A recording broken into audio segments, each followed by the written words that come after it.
Bonjour à tous. Cette semaine, nous sommes heureux d'accueillir Monseigneur Jean-Christophe Laglaise, nouvel évêque de Metz, qui sera installé le 3 novembre prochain en la cathédrale Saint-Étienne. Monseigneur Laglaise, nommé par le pape François, nomination confirmée par décret du président de la République et publiée au journal officiel le 27 septembre dernier, conformément aux accords concordataires qui concernent la Moselle. Monseigneur Laglaise, bienvenue sur ce plateau de la vie des diocèses. Bonjour. Ancien évêque de Valence, à 58 ans, vous succédez donc à Monseigneur Pierre Raffin, qui achève un long épiscopat, plus de 26 ans. C'est à la fois une aventure pour le diocèse de Metz, mais aussi pour vous, j'imagine. Eh bien, une aventure partagée, et par le diocèse de Metz et par moi-même, et puis en même temps un peu aussi pour le diocèse de Valence, qui va se retrouver là à attendre un nouvel évêque, donc une aventure... Bon, quand on regarde dans l'Écriture, dans la Bible, des aventures, il y en a pas mal, donc ça, on s'inscrit dans cette longue histoire du peuple de Dieu. Qu'est-ce qui vous marque le plus, Monseigneur Laglaise, dans ces jours de transition, juste avant votre installation, au fond ? J'ai repensé à cette phrase de Victor Hugo qui doit dire « Le cœur d'une mère, enfin chacun en a sa part et tous l'ont tout entier ». Je m'aperçois que le cœur d'un pasteur, que ce soit un évêque ou un prêtre, eh bien, est suffisamment large et se dilate pour aimer à la fois, je garde une grande affection, un amour pour mon diocèse d'origine, un diocèse de Bourges, pour le diocèse de Valence, et puis durant ces mois où je savais que je partais à Metz, mais un amour qui a grandi pour ce diocèse de Metz et ses habitants. Ça dit quelque chose de votre parcours, d'ailleurs de vie, puisque vous avez été ordonné pour le diocèse de Bourges. Oui. Vous avez exercé des responsabilités dans le domaine de la catéchèse au niveau diocésain, puis au plan national. En tout cas, au fil de cette émission, j'espère qu'on pourra mieux percevoir votre personnalité, aussi vos convictions. Vous avez déjà passé 4 jours en Moselle, une visite privée, comme vous dites, à la rencontre des fidèles, des diacres, des prêtres. Coralie Salvoche était au grand séminaire, figurez-vous, pour la rencontre avec une part des prêtres et des diacres du diocèse. On regarde. C'est une matinée que tous les prêtres et diacres du diocèse de Metz attendaient depuis quelques semaines. Ce jeudi 10 octobre 2013, les voici réunis au cœur de la chapelle du Grand Séminaire de Metz pour recevoir et accueillir leur nouvel évêque, Monseigneur Laglaise. Un temps de partage et une première rencontre avec le presbytérium sous le signe de la joie et de la nouveauté, et déjà les attentes sont grandes. Qui dit nouveauté, dit souffle nouveau. À quoi il va exactement correspondre, c'est relever les défis d'aujourd'hui. On a besoin peut-être d'un regard neuf sur ce qu'on vit. Il y a peut-être des réalités sur lesquelles on n'arrête pas de se larmoyer, mais elles ne sont finalement pas si graves que ça. Et puis en même temps, il y a des perspectives nouvelles qu'avec notre évêque, on va peut-être mieux voir et avoir l'enthousiasme de relever ces défis. J'ai remarqué que...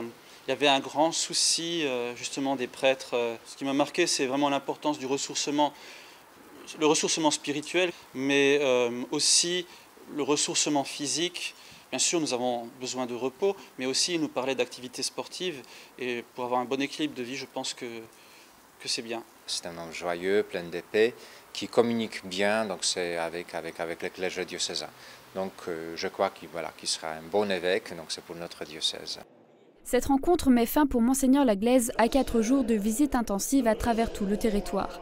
Cette première entrevue est donc aussi l'occasion d'aborder franchement les préoccupations du clergé local, transparence financière du diocèse, réforme des conseils de fabrique ou encore gestion des paroisses, autant de thèmes abordés en toute simplicité à travers un jeu de questions-réponses. Après 26 ans avec Monseigneur Raffin, désormais évêque émérite, le diocèse de Metz se prépare à une nouvelle vie. Monseigneur, on vous voit très à l'aise avec ces prêtres du diocèse. C'est vrai, les prêtres sont nombreux finalement en Moselle. Ils sont très nombreux, très nombreux. Les prêtres sont nombreux, les diacres sont nombreux, les animateurs laïcs en pastoral sont nombreux. Bon, c'est un peu normal, le diocèse de Metz fait plus du double de la population que le diocèse de Valence. L'histoire est autre, au niveau même on y reviendra je pense tout à l'heure, de ce qu'on pourrait appeler le catholicisme social. En fait, on sent quand même qu'il y a une tradition chrétienne et catholique forte. Donc, effectivement, un presbytérium, surtout la veille, nous avions passé la matinée avec les prêtres de plus de 75 ans. Ils étaient à peu près une soixantaine à Saint-Avold. Donc, oui, un presbytérium nombreux, avec des tranches d'âge, je dirais, bien étalées. Je suis heureux de rejoindre ce presbytérium, qui a l'air de vouloir prendre bien sa part, comme ils l'ont déjà fait pour la mission. On voit qu'il y a des questions qui se posent sur les finances, sur la gouvernance. Quand on sait que votre prédécesseur a aussi rencontré des difficultés, est-ce que ça augmente la pression, le stress de votre côté? Non. Parce que je ne suis pas d'un naturel pessimiste et à me stresser. D'autre part, la mission de l'évêque, à certains moments, la décision ultime revient à l'évêque, mais l'évêque a quand même des collaborateurs et des conseils. Et puis, durant cette longue période où j'étais donc sous le secret pontifical pour que la démarche se déroule, la fameuse nomination du diocèse de l'évêque de Metz, de concordataire, est une démarche longue. Monseigneur Ventura, donc le nonce apostolique, vraiment nous avons fait un travail ensemble de clarté, voilà. Donc, à quoi êtes-vous attentif et vigilant aujourd'hui, au fond? Est-ce que vous avez des questions qui émergent en découvrant cette église de Metz? Il y a des questions, je dirais, les questions de fond, sans doute liées à des aspects du concordat, c'est la disponibilité des prêtres pour la mission. Mais il ne faudrait pas que ce qui est l'aspect financier des revenus des uns et des autres rende moins disponible pour déployer ses charismes, ses aptitudes en un endroit du diocèse, peut-être moins prestigieux ou autre, mais où on se dit, tiens, tel prêtre ou tel animateur a vraiment les aptitudes, les capacités pour aller là, voilà. Donc c'est de veiller à ce que nous soyons les uns et les autres bien disponibles pour la mission, qui aurait le partage de la mission du Christ. Certains disent qu'au fond, l'église de Metz, peut-être du fait du concordat ou autre, est un peu assoupie au fond. Est-ce que c'est votre perception?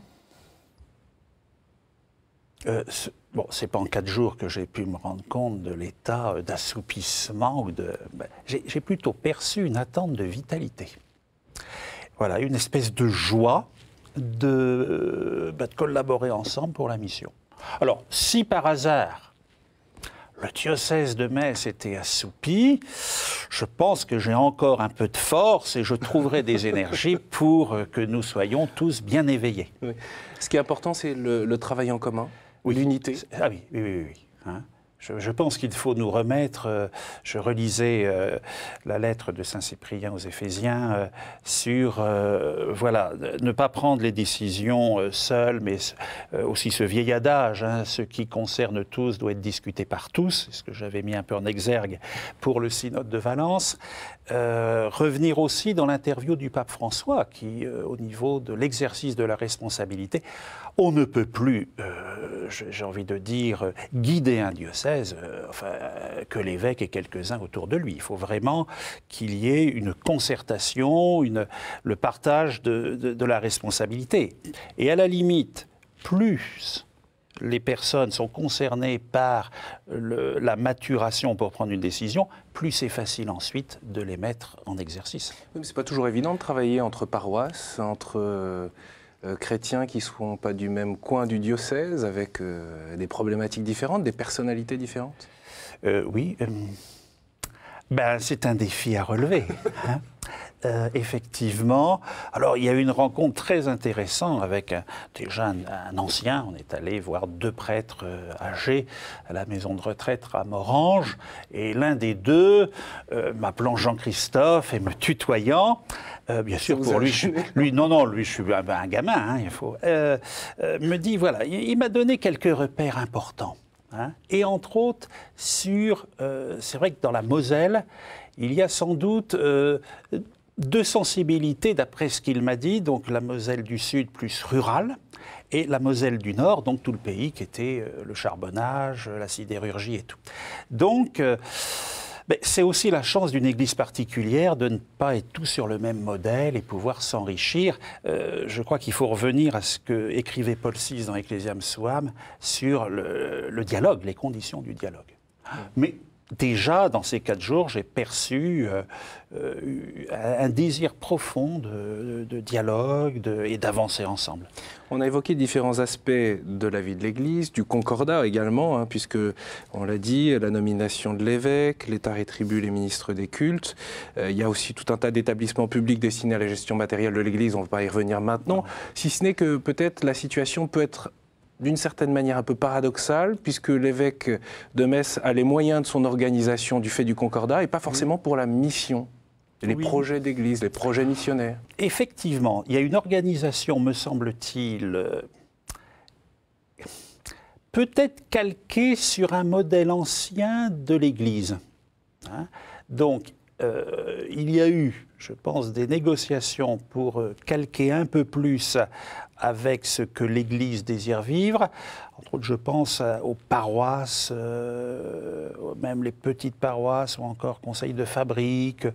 Donc, il me semble là qu'il y aura un travail à mener avec le diocèse, avec Strasbourg, qui est aussi concordataire, et le bureau des cultes et le ministère de l'Intérieur. Oui, clairement. Peut-être un élément de décryptage, c'est que les conseils de fabrique, c'est l'organe de gestion matérielle. C'est ce que, dans la France de l'intérieur, on appelle les conseils économiques de paroisse. Hein? Donc là où les paroisses ont été, je dirais, on a regroupé des communes, il y a un conseil économique par paroisse nouvelle. Là, il y a encore des conseils de fabrique par, on peut dire, quasiment par commune, où le maire est automatiquement membre du conseil de fabrique.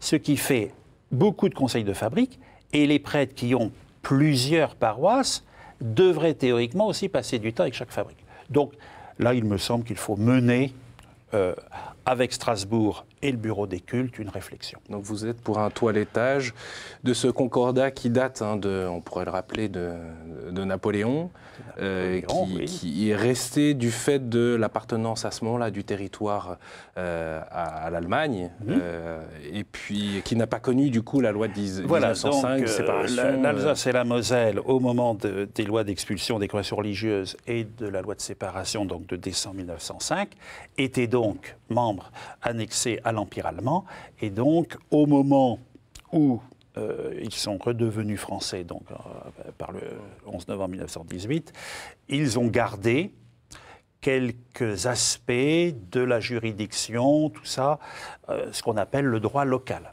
Donc j'avais dans mon bureau à Metz un remarquable livre sur le droit local qui va effectivement des cultes à l'office des notaires, aux bouilleurs de cru, enfin au droit social. Tout ça.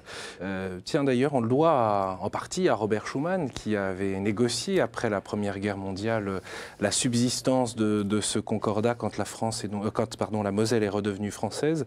Vous êtes allé prier sur la tombe de Robert Schuman pendant ces 4 jours. Pour quelle raison Vous voulez tout savoir parce que déjà, lors d'un dernier passage à Metz chez des amis, il y a quelques années, j'étais allé prier sur la tombe de Robert Schuman et visiter sa maison. Père de l'Europe. Père de l'Europe. Et puis cette figure de chrétien en politique. Et puis, c'est un fait que dans la Drôme, j'avais Marthe Robin et le procès de béatification de Marthe Robin. Et quand on va à Rome, à la congrégation pour la cause des saints, pour les causes, j'ai envie de dire, françaises, il y en a 3. Il y a Schuman, il y a Madeleine Delbrel et il y a Marthe Robin. Et la figure de Schuman m'intéressait parce que j'ai toujours veillé à ce que les jeunes, et que nous ayons bien le souci d'inviter les jeunes à s'engager dans la politique pour le service du bien commun. Et donc, arrivant à Metz, je voulais aller prier sur la tombe de Robert Schuman, lui confier à son intercession mon ministère d'évêque et le diocèse, et puis en même temps notre pays, nos gouvernants, l'Europe, et puis la paix et la justice dans le monde. Et puis, comme vous venez de le souligner, Schuman a été, on peut dire, envoyé en politique par Monseigneur Benzler, qui était un évêque allemand, et qui a vraiment aimé profondément le diocèse de Metz et les Mosellans.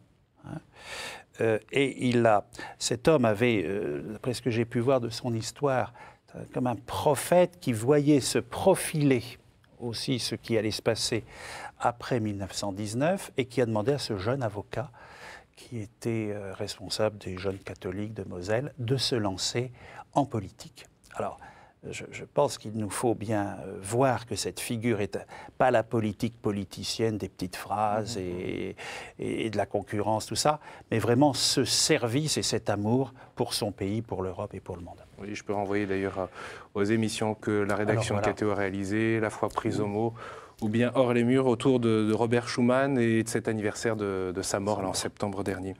Dans votre message adressé à tous les habitants de la Moselle et à l'Église, vous avez rappelé que Dieu voulait les chrétiens auprès des plus petits. C'est aussi cette attention de présence sur le territoire, des plus démunis, de celles et ceux qui endurent les conséquences de décisions liées à l'économie. Alors nous sommes allés rencontrer le père Jean-Luc Fersler qui travaille au sein de l'association Emmaüs. Voilà ce qu'il nous a confié sur les situations rencontrées. Lorsqu'on a démarré Emmaüs, on a rencontré des gens qui avaient des parcours difficiles, mais qui avaient un acquis au niveau des connaissances et du travail. Aujourd'hui, dans les dernières années, on a de plus en plus de jeunes qui arrivent ou de gens qui ont galéré depuis de longues années, mais n'ont plus cet acquis. Les choses élémentaires de la vie, planter un clou, avoir travaillé quelque part. Et le deuxième côté, c'est qu'il y a quand même aujourd'hui le recours à des dépendances multiples. Ça demande une présence différente, mais la réponse, je dirais, d'Emmaüs, parce qu'on est Emmaüs, la réponse d'Emmaüs reste toujours aussi valable, qui est de dire à un moment donné, c'est une partie de ta vie. Pour l'instant, tu te reconstruis. Les choses de la vie ont fait que j'ai eu une séparation et je suis rentré dans une espèce de dépression alcoolique pendant plus d'1 an et demi. Et petit à petit, y a des gens, des amis qui m'ont aidé, qui m'ont dit écoute, il faut que tu te reprennes en main. Et je suis revenu voir Jean-Luc et je dis à Jean-Luc écoute, moi il me faudrait une place, ça va plus. Et il m'a pris et puis il m'a donné tout de suite des fonctions qui font que j'ai pas vraiment le temps de me poser des questions sur moi-même, donc de repartir en dépression, quoi. Donc ça m'a apporté quelque chose de bien. C'est un milieu dans lequel je me sens naturellement bien. Voilà. Ça correspond à mes idées, à mes valeurs de solidarité, mes valeurs humaines, mes valeurs chrétiennes aussi, parce que je suis chrétienne. Et je retrouve là beaucoup d'amitié. Et je pense que c'est ce sens de l'amitié qui m'a fait rester ici et avoir envie de progresser et de cheminer avec les compagnons et avec cette structure. Si nous, chrétiens, on n'oriente pas toute notre attention vers les gens qui sont le plus en difficulté, vers les plus petits, on n'a pas de raison d'être. Ça, pour moi, c'est la certitude. Voilà, Emmaüs et ses compagnons à Forbach, Emmaüs très présent sur le diocèse. Pour vous, quelle est la mission de l'Église quand on voit les précarités qui sont nombreuses aujourd'hui? On sait la crise, mais on sait aussi ce qu'a connu la Moselle au moment de la crise de la sidérurgie. C'est sans doute une présence et un vrai travail de collaboration avec les différents acteurs sociaux. C'est-à-dire vraiment, l'Église... par, je dirais, l'appel que le Christ nous fait, entre autres, au moment du Jeudi Saint, du lavement des pieds. C'est être partenaire et créer du lien. Et puis, de favoriser la dignité humaine. C'est ce que l'on voit à travers ce qui est réalisé là, Emmaüs à Forbach. C'est ce que je pense qu'il y aura un reportage avec sœur Viviane auprès des prostituées de Metz. Vraiment cette présence humble de l'Église auprès de ceux qui connaissent différentes fragilités et partenaire avec les acteurs sociaux pour que grandissent les personnes. L'exercice de la charité, c'est un de votre axe que vous percevez de votre épiscopat à Metz? Ah, sans doute. Alors, il y a déjà beaucoup de choses. Pendant le rassemblement diaconia à Lourdes, je savais que j'allais partir à Metz, et donc j'ai pris le temps de lire attentivement le livre des merveilles et des fragilités du diocèse de Metz. Et j'avais été un peu époustouflé par tout ce qui se réalise. Et puis, c'est un de mes axes, puisque à Valence, très rapidement, au début de mon épiscopat, j'avais souhaité axer la vie du diocèse autour de 3 pôles. Donc, et le pôle solidarité était l'un des 3, avec aussi l'aspect Église et culture, cette ouverture un peu au monde de la culture. Parce que des fois, on vit un peu trop replié sur nous-mêmes dans l'Église.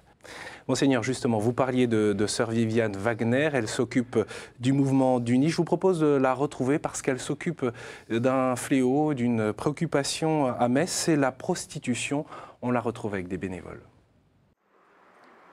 18h30 dans le centre-ville de Metz. La ville tombe dans la nuit et c'est une deuxième journée qui commence pour les membres du mouvement Le Nid. Sœur Viviane est la responsable départementale de l'association. Elle est accompagnée par une dizaine de bénévoles comme Rita et Eric. Avec un objectif clair, abolir la prostitution, une aventure qui a débuté en 2001. Au fil des semaines et des mois, ben voilà, je sentais bien que là, j'avais quelque chose à faire, que je pouvais m'investir auprès des personnes. En tant qu'infirmière, soignante, voilà, rien que cet aspect-là de contact des gens et des personnes, c'est quelque chose qui ne m'était pas trop difficile. C'est quelque chose qui m'est donné avant tout, avant que ce soit moi qui aille absolument, voilà, comme je dis des fois, sauver un peu. C'est pas vrai. Le monde est sauvé. Moi, je ne fais que apporter ma contribution, ma petite contribution en quelque sorte. La mission du nid se vit à long terme. Au quotidien, elle passe par des rencontres, de la prévention et de la sensibilisation. Chaque jeudi après-midi, cette petite salle devient un centre d'accueil et d'écoute. Et plusieurs soirs par semaine, des duos mixtes de bénévoles sillonnent les rues de la ville à la rencontre des prostituées. Plus de 90% d'entre elles font partie d'un réseau de proxénétisme. L'approche est toujours délicate et dangereuse. Toute la difficulté consiste justement à gagner la confiance de ces personnes. Cela met parfois des années. Nous essayons avant tout de savoir, de connaître leur situation et de savoir si éventuellement elles ont besoin d'aide, que ce soit dans le domaine social, le domaine médical. Alors parfois les personnes ne peuvent pas ou ne souhaitent pas pour le moment sortir de la prostitution et en même temps elles savent qu'en cas de grandes difficultés, elles peuvent toujours nous faire appel à nous. Pour Rita, c'est la rencontre avec Olia, une prostituée toxicomane qui fut le déclencheur de son engagement. Une première expérience douloureuse qui se termine avec la mort, mais qui fixe un cap pour la bénévole. C'est la dignité humaine, je trouve que c'est ce qu'il y a de plus important dans la vie, c'est le respect et la dignité. Il y a une personne une fois qui m'a dit, justement parce que pour moi c'est normal, j'ai affaire à une personne en face de moi. Elle a eu les larmes aux yeux. Je pensais que je l'avais vexée par rapport à la communication. Et elle m'a dit non, c'est la première fois qu'on me considère comme une personne. Du coup, on se remet en question. Je veux dire, on regarde l'extérieur et l'autre différemment aussi. Et on apprend des choses tout simplement sur soi, tout simplement. Aujourd'hui, le nid accompagne une trentaine de prostituées régulières sur le millier de femmes et d'hommes recensés officiellement en Moselle. La charge est immense, seules quelques-unes parviendront à s'en sortir. Monseigneur, qu'attendez-vous des chrétiens dans ce domaine, pas seulement du nid, mais de l'attention aux personnes? Un engagement. De vivre notre foi au Christ dans toutes ses dimensions, à la fois une vie de prière, j'ai envie de dire sérieuse, une véritable intimité avec le Christ, mais qui vient comme déborder du cœur en s'engageant au service de nos frères et sœurs, de nos semblables. Il faut savoir ouvrir les yeux sur les réalités qui nous entourent. Voilà, il faut ouvrir les yeux et puis sans doute s'interpeller les uns les autres pour se stimuler aussi dans ce service. Alors, certains vont s'engager au nid, d'autres vont aller à la conférence Saint-Vincent-de-Paul. On ne manque pas de lieux. Encore faut-il trouver le lieu qui corresponde un petit peu à ce que l'on peut faire et donner. En quoi est-ce un témoignage donné par les chrétiens, un témoignage explicite, y compris à travers l'action? Je pense que c'est à la fois les béatitudes, ces paroles de vie de Jésus, heureux les artisans de paix, heureux les assoiffés de justice. C'est Matthieu 25, j'avais faim, vous m'avez donné à manger, j'avais soif, vous m'avez donné à boire, j'étais en prison, vous m'avez visité. Je pense qu'on ne peut pas séparer. Je pense que entre autres, Benoît XVI a insisté énormément dans son enseignement, aussi bien sur l'Eucharistie et l'engagement que dans Deus Caritas Est, sur cette unité de la vie des disciples de Jésus. Donc il faut accepter de se laisser déranger. Il faut se laisser déranger. La vie nous dérange. Sinon, alors c'est là que nous sommes complètement endormis. Alors voilà, un évêque qui veut un diocèse réveillé ou éveillé. Votre installation se déroulera donc le dimanche 3 novembre prochain à 15h dans cette belle cathédrale Saint-Étienne de Metz. L'ensemble du diocèse est invité, j'imagine. Il y aura de nombreuses personnalités du fait de cette situation concordataire. A priori, un ministre de l'Intérieur absent. Oui, Monsieur Valls, nous avons eu quelques conflits d'agenda entre le ministre de l'Intérieur et les conflits d'agenda, tout va bien. Non, non, mais tout à fait. Là, sinon, donc, en bonne intelligence et vis-à-vis du ministère de l'Intérieur et du diocèse, il semblait important que mon installation ne tarde pas trop. Et puis, l'Assemblée plénière des évêques de France commence le 5 novembre. Je partirai donc pour Lourdes dès le 4 en fin d'après-midi. Il était souhaitable aussi que je sois installé pour siéger à Lourdes comme évêque de Metz et que Valence ait le temps d'élire l'administrateur qui siégera comme administrateur de Valence. Assemblée bien sûr qu'on peut suivre traditionnellement sur KTO. Encore un mot et c'est le mot de la fin. Qu'attendez-vous de vos diocésains du coup dans ces heures-là, avant cette installation? J'attends pour les croyants, et pas simplement les catholiques ou les chrétiens, puisque d'autres croyants prient, la prière. De demander cette grâce au Seigneur, de confier au Seigneur ce temps, voilà, où je vais aller servir le diocèse de Metz et plus largement la Moselle comme évêque. Et puis voilà, la joie aussi des uns et des autres de nous rencontrer et de marcher ensemble, je reprends ma devise, marcher ensemble vers Jésus-Christ dans la paix et la joie. Merci beaucoup, Monseigneur Laglaise, d'avoir accepté notre invitation. Vous pouvez réagir à cette émission, poser vos questions comme d'habitude depuis notre site internet. Bien sûr, n'hésitez pas à aller visiter le site du diocèse de Metz pour prendre le pouls et se renseigner sur les actualités du diocèse de Metz. Vous pouvez revoir cette émission et la partager sur les réseaux sociaux. Merci pour votre fidélité, à très bientôt.